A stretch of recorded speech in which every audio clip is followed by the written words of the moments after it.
On est de retour sur le plateau de KO, toujours avec Malik Sylla, Lucie Berthaud et notre invité nous a rejoint Monsieur Freddy Lelé-Talla. Comment ça va? Ça va et toi? Ça va super bien, on est très heureux de vous recevoir. On parle à un champion du monde de JJB, hein, s'il vous plaît. J'ai envie d'applaudir. Applaudissements rapidement pour le champion du monde de JJB. On va découvrir votre parcours, vous allez nous répondre à plusieurs questions. Alors pas de polémique, mais des questions incisives pour certaines, notamment il y a Lucie à ma gauche qui sera très, très incisive. On est parti, c'est le menu de notre troisième round. Round 3. Alors juste avant d'aller dans le détail de votre parcours, Freddy, on va juste vous présenter très succinctement, rapidement et montrer un petit peu le palmarès qui est déjà bien fourni malgré le jeune âge. Hein. Ah mais Chris, vous m'avez spoilé. Hein. 22 ans est déjà tout un grand pour Freddy. C'est en jiu-jitsu brésilien qu'il s'est découvert un potentiel en devenant champion du monde IBJJF, rien que ça, dans la catégorie des ceintures bleues. C'est une performance compte tenu de sa jeune expérience. On va en parler plus amplement. Aujourd'hui, il est ceinture violette et il officie toujours sous les couleurs de l'iconique MK Team, donc en région parisienne. Et puis j'imagine qu'aujourd'hui, il va nous parler de son futur titre. Bon, déjà, on va parler de le titre que vous avez déjà, le titre de champion du monde. Est-ce que vous avez votre médaille avec vous? Oui, je l'ai ramenée. Montrez-la nous, mais quand même. Elle est avec moi. Ah, effectivement, elle est magnifique. Montrez-la bien. Vous pouvez la montrer à la caméra qui est juste là. Puis elle fait du bruit, excellent. Si on fait tac, tac, tac dessus. Oui, du métal voilà, précieux. Champion du monde de JJB, une belle médaille effectivement. Freddy, vous êtes né au Cameroun, à Douala très exactement, mais votre enfance n'a pas forcément été bercée par les sports de combat. Racontez-nous. Pas du tout même. Il faut savoir que moi j'ai grandi en faisant du foot. J'ai commencé le foot à l'âge de 8 ans. Et j'en ai fait jusqu'à mes 17 ans. Ça veut dire qu'il n'y a vraiment rien qui me prédestinait à faire des sports de combat. Ouais. C'est après avoir arrêté le football, dû à une petite blessure, quand j'ai commencé à récupérer ma blessure, je me suis mis au street workout. Là où j'ai rencontré un ami aujourd'hui qui pratiquait les sports justement de combat. Il m'a un peu initié et à la suite de ça, je suis allé m'inscrire dans un club. Vous êtes inscrit dans un club de MMA, si je ne me trompe pas. Exactement. Alors là, c'est là où ma première vraie interrogation arrive, c'est que vous avez démarré par le MMA avant de passer au jiu-jitsu, alors que normalement, c'est le chemin inverse que les combattants font. En fait, il faut savoir que c'est une histoire que j'ai déjà racontée. C'était un soir en MMA. Moi, j'ai mon coach, mon club qui est à côté de chez moi, qui s'appelle le VKG. C'est là où j'ai commencé, qui veut dire Viking. Et mon coach, il est très, très fort au jiu-jitsu brésilien. Du coup, c'était un soir de MMA, on était en grappling. Et il a dit, OK, les gars, on retire les gants. Non, c'était en MMA. Il a dit, OK, les gars, on retire les gants et on part en grappling. Je suis parti en grappling avec lui. En l'espace de 3 minutes, j'ai dû prendre 5 soumissions. Je me suis fait étrangler, clé articulaire. Je me suis dit, en fait, il faut absolument que j'apprenne ça. Et j'étais choqué que quelqu'un de mon poids puisse me faire ça. Et je lui ai dit, OK, il faut que j'apprenne ça. Comment est-ce que je peux faire? Il m'a dit, viens au club lundi soir. Je suis venu lundi soir. Et c'est là que l'histoire a commencé. Lucie, juste pour que les gens comprennent les différences entre le MMA qu'on voit toutes les semaines sur notre plateau et le JJB dont on parle beaucoup dans KO mais dont on ne connaît pas forcément bien les règles. Est-ce que vous pouvez nous redonner les quelques clés tactiques notamment de ce sport? Alors le jiu-jitsu brésilien c'est un sport qui est concentré sur la lutte au sol essentiellement et le but est de soumettre son adversaire, donc soit avec des clés articulaires, soit avec des étranglements. On peut aussi contrôler l'adversaire dans le pire des cas si on ne parvient pas à soumettre son adversaire. Et c'est surtout un sport qui met l'accent sur la technique et les effets de levier plutôt que sur la force brute. C'est pour ça qu'on voit très souvent des gaillards qui ne sont pas très robustes, qui viennent à bout de poids lourds. On le voit très souvent. Et c'est un sport qui se pratique soit en kimono, donc le gi, soit sans kimono, donc le no-gi. Et donc vous pratiquez les deux, en no-gi et en gi. Très bien. Malik, petite question par rapport à ça. Voir un jeune qui démarre dans les sports de combat, commencer par le MMA, c'est de plus en plus commun, mais qu'il fasse ensuite le transfert vers le JJB, ça par contre c'est particulier. Ouais, c'est particulier, hein. C'est un peu le chemin, on va dire, que j'ai eu. Je combattais, j'étais nul au sol. Et c'est comme ça que je me suis mis un peu au JJB. J'ai commencé, moi, au NCU il y a une dizaine d'années. Et c'est comme ça un peu qu'on met le pied à l'étrier. Et j'ai vraiment découvert dans le jiu-jitsu brésilien et la lutte à livrer, le no-gi, un autre domaine, un autre univers de combat qui est différent de celui du MMA, mais ça a ses codes, ça a ses règles, il y a ses compétitions, il y a ses challenges, à tel point que j'en suis vraiment tombé amoureux et que c'est comme ça que j'ai organisé par la suite le roll-up et d'autres compétitions, et à laquelle j'ai participé aussi. J'ai fait des Open et des championnats de France en gi et no-gi. J'ai été champion de France et Voilà, c'était un challenge. Mais je pense que vraiment le Kim et le Nogi ont toute leur place dans l'univers, l'écosystème des sports de combat. C'est vraiment des athlètes, des compétiteurs très très très solides. Alors, vous avez une petite question, Lucie? Non, alors moi la question que je me posais justement c'était dans le milieu du jiu-jitsu brésilien, on estime dans le MMA que c'est souvent un sport de riche le jiu-jitsu brésilien parce qu'il faut tout prendre en charge soi-même, que ce soit l'avion, l'hôtel, l'inscription à la compétition qui peut être très chère. Comment est-ce que toi tu t'y prends pour réussir à générer suffisamment de revenus pour t'inscrire dans tout ça et comment font les plus grands de ce milieu, les champions? Comment est-ce qu'on arrive à haut niveau quand on sait qu'il y a tout ça à payer? Il faut savoir qu'au début, j'avais, comme tu dis, je devais tout payer de ma poche. Ça veut dire que moi, j'avais commencé à faire justement des vidéos sur les réseaux sociaux, TikTok. Et c'était une période où TikTok, ça payait très, très, très bien. Du coup, je pouvais me faire des revenus grâce à ça. Ça veut dire que j'allais en compétition. Je faisais 4-5 combats. Je postais tous mes combats sur TikTok. J'expliquais ce qui se passait. Ça me faisait des revenus. Et du coup, c'est ça qui m'a permis de pouvoir aller combattre dans les plus grosses compétitions, au championnat panaméricain. Donc ça payait vraiment bien finalement. Ça payait vraiment bien. Et aujourd'hui, ça ne paye plus autant? Ça paye beaucoup moins. Les réseaux sociaux, et heureusement que maintenant j'ai des sponsors, j'ai des petites formations, je donne des cours. Mais TikTok, ça paye beaucoup moins. Et ce qui s'est passé, c'est que justement, après les championnats panaméricains, où justement j'ai fait 2e dans ma catégorie de poids et 2e en absolu, ça veut dire toute catégorie de poids confondue. On peut combattre des gars plus lourds comme moins lourds. Et après ça, justement, j'ai été approché par quelques clubs du Brésil qui voulaient que je vienne m'entraîner et combattre pour eux. Ouais. Et ces clubs-là, justement, financent les déplacements, financent hôtel, financent voyage et financent compétition. Et du coup, c'est ce que j'ai fait. Je suis allé m'entraîner là-bas juste après. Et c'est là-bas que je me suis entraîné pendant 2 mois pour ensuite aller gagner les championnats du monde à Los Angeles, en Californie. Mais donc tu dois les représenter eux alors? Exactement. C'est vrai que le jour des compétitions, quand ce n'est pas en France, je représente le club Alliance au Brésil. D'accord. Bah justement, parlez-nous de cette période au Brésil. 2 mois, vous me dites, c'est quelque chose d'assez exceptionnel d'aller, entre guillemets, apprendre le jiu-jitsu brésilien au pays du JJB. C'est exceptionnel. Qu'est-ce que vous retenez de cette expérience? J'en retiens que ça m'a beaucoup aidé, que j'ai beaucoup appris, mais que c'était vraiment dur. Ouais. Et en fait, je me rends compte que ce sport est dominé par les Brésiliens parce que le travail qu'ils mettent à l'entraînement est vraiment différent de ce qu'on voit ici. Et là-bas, les entraînements ressemblent vraiment à... Je pourrais comparer ça à l'armée. D'accord. En fait, vous arrivez, vous avez un petit échauffement de 10 minutes. Après, on vous met par groupe de 3, de 4, de même poids. Et pendant au moins 1 heure, sans arrêt, vous faites la guerre. 1 minute, ça change, 1 minute, ça change, 1 minute, ça change. Après, une fois que vous êtes bien fatigué pendant 1 heure, ok, on passe sur les combats. Combat de 10 minutes. Ah oui. Parce que c'était pas du combat. Non, ça, c'était des... C'était du drill technique? En fait, c'était des combats à thème, on va dire. Ok, on commence dans une position spécifique. Mais toi, tu veux pas te faire étrangler, tu veux pas te faire renverser. Du coup, tu donnes tout ce que tu as durant cette période-là. D'accord. Après, on commence les combats. Combat de 10 minutes avec des athlètes de haut niveau. Il faut savoir que j'étais là-bas ceinture bleue, donc le moins gradé de la salle. Au-dessus de moi, il y avait des ceintures violettes qui avaient déjà gagné les championnats du monde, ceinture marron qui avait déjà gagné les championnats du monde, ceinture noire qui avait déjà fait des grosses médailles. Et du coup, je combattais contre des gars de mon poids et c'était vraiment, vraiment pas facile. Et cette période de 2 mois, c'est ce qui vous a, entre autres, permis d'aller chercher le titre de champion du monde? Exactement, parce que je pense que je suis arrivé à la pyramide. La pyramide, c'est l'arène des championnats du monde. Je suis arrivé à la pyramide dans la pire forme physique de ma vie parce que le Brésil, ça m'avait vraiment cassé. Mais ce jour-là, je savais que j'allais gagner parce que mentalement, personne ne pouvait avoir plus envie. On ne pouvait pas vivre pire que ce que tu avais vécu. Impossible. C'est-à-dire que je me suis dit, vu comment je me suis tué entre guillemets au Brésil, c'est impossible que j'arrive ici et que quelqu'un puisse me faire craquer mentalement. Pourquoi avoir choisi Alliance plutôt qu'un Gracie Barra ou une autre grosse équipe brésilienne? En fait, il faut savoir que quand je suis allé à Alliance, c'était juste pour un entraînement d'1 jour. Et en fait, la manière dont j'ai été reçu, ils m'ont vraiment super bien traité.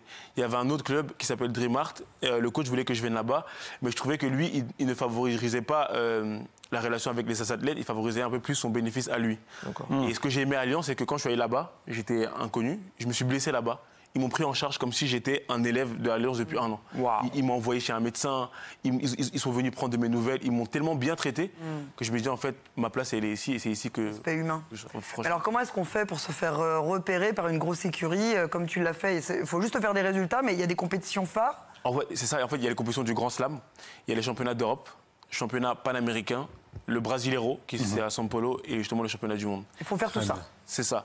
Et c'est durant l'une de ces compétitions. Mais la compétition qui a mis un peu la lumière sur moi, c'est quand j'ai gagné quand j'ai fait justement 2e au Panamérica et 2e en absolu. Parce qu'ils savent que je suis français, ils savent que j'ai pas beaucoup de moyens pour pouvoir m'entraîner. Ouais.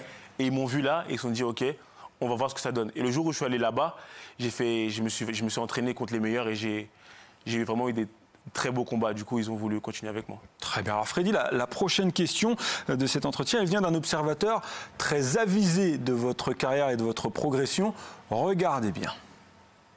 Freddy, j'espère que tu vas bien, que tu passes un très bon moment sur le plateau avec les collègues de Canal+. Je vais juste te dire que j'étais très fier de ce que tu réalises. Très belle carrière, en si peu de temps, atteindre un tel niveau, c'est très bien, c'est exceptionnel, bravo. J'ai une question, une très bonne question pour toi. Alors j'aurais voulu savoir combien de temps tu te laisses pour devenir numéro 1 mondial. Et après ça, combien de temps tu comptes le rester? Voilà, ce sont deux bonnes questions. J'espère que tes réponses seront satisfaisantes et qu'elles vont nous plaire à tous. Voilà, je te souhaite de passer un très bon moment sur le plateau et garde l'excellente éducation que tu as reçue, que tes parents, tes merveilleux parents t'ont donnée.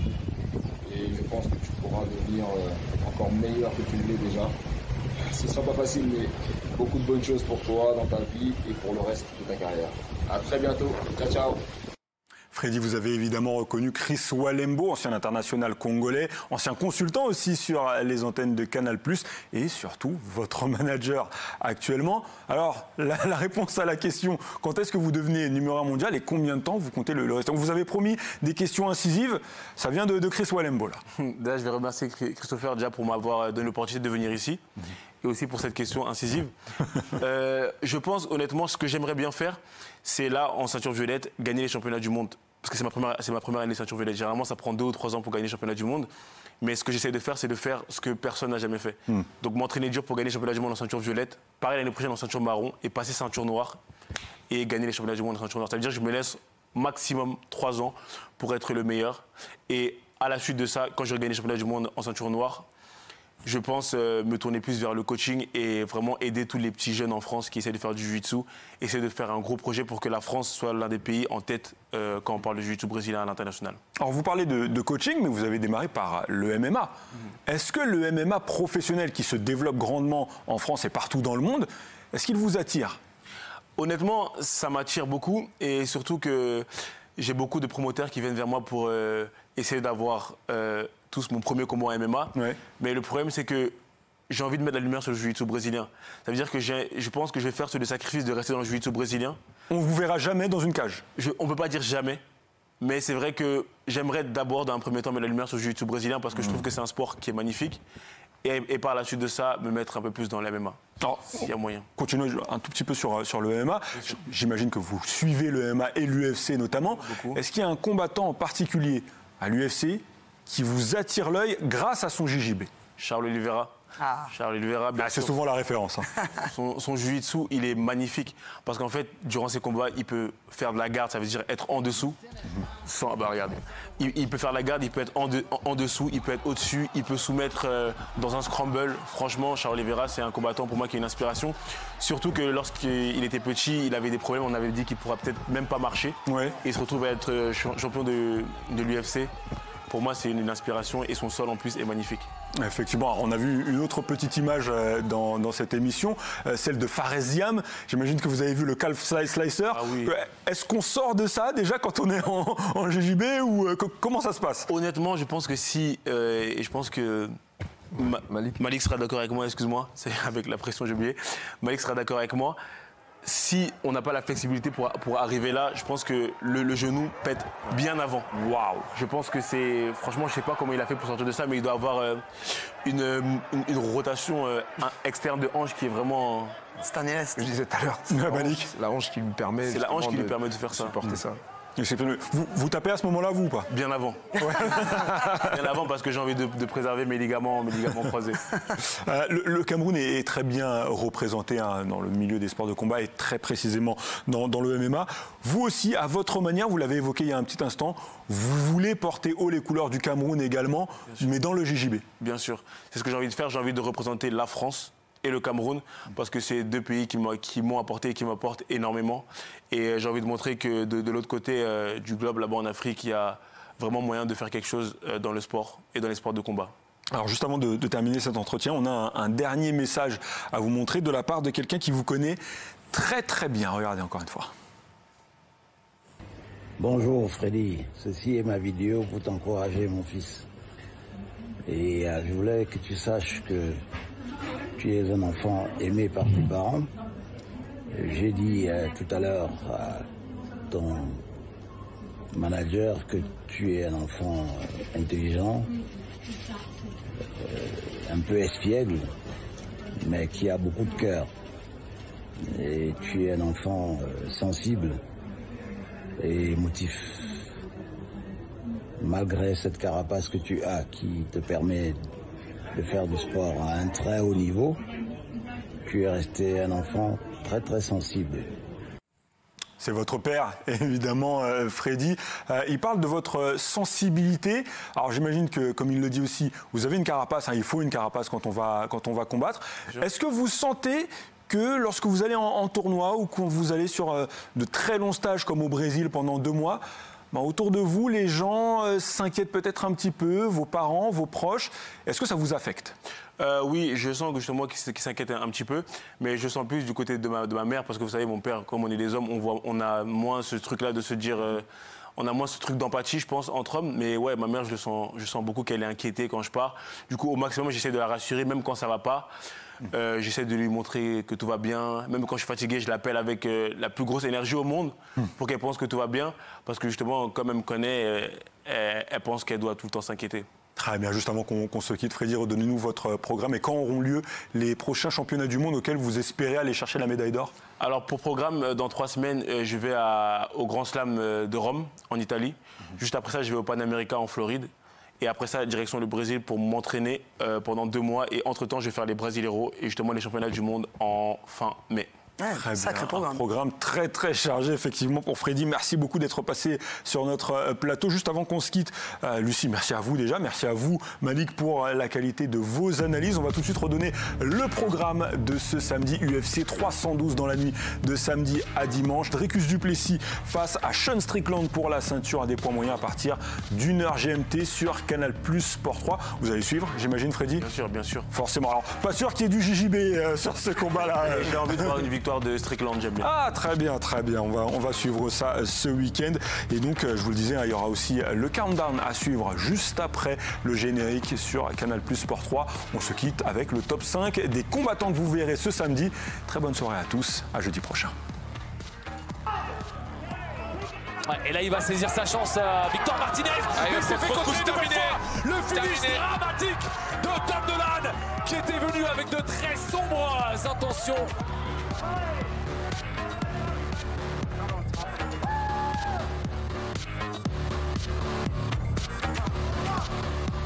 Encore une fois, il a été touché. Quelle vitesse de la part de Matthews.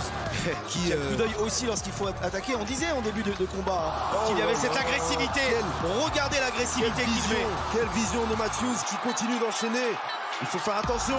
Ouais, il est tombé KO. Ouais, c'est normal. Il a encaissé trop de coups.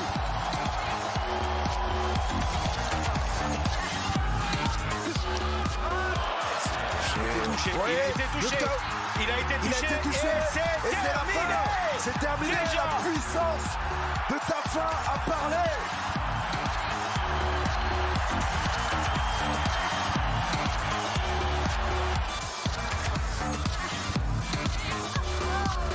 Oh, quel backfist de la part de qui a éteint Johanna. Ah, j'aime bien ce style de combattant. J'aime beaucoup ce style de combattant. C'est terminé. C'est terminé, évidemment.